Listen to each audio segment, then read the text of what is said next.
As usual मस्त अशी morning झालेली आहे गरमागरम चहासोबत आणि त्यानंतर पिकूसोबत ना बाहेर गेले. आल्याच्या नंतर नाश्त्यामध्ये मला आज बनवायचा आहे बदामाचा हलवा, जो की आमचा खूप फेवरेट आहे.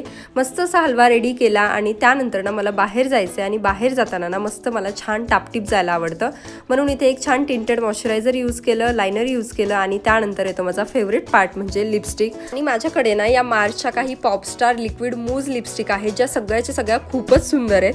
तर फर्स्ट जो शेड आहे तर तो आहे किकास, सेकंड जो आहे तर तो आहे ग्लोरी, थर्ड जो आहे तर तो आहे डान्सिंग डिवा आणि फोर्थ माझा फेवरेट आणि खूपच मस्त न्यूड कलरमध्ये आहे फेम, आणि फिफ्थ आणि लास्टचा जो आहे तर तो आहे स्टारस्ट्रक. सगळ्याची सगळ्या खूपच सुंदर आहे, पण मी आता यूज करणार आहे फेम. सगळे जे शेड्स आहेत तर ते मस्त लाईट वेट आणि लिक्विड मूज फॉर्म्युला आहे, त्याचबरोबर 12 तासांपर्यंत ओठांवरती टिकून राहतात आणि त्याचबरोबर ट्रान्सफर प्रूफ आहेत. So thanks to Mars. आणि तुम्हाला सुद्धा प्रोडक्ट हवे असतील तर go and check them out. चलो बाय.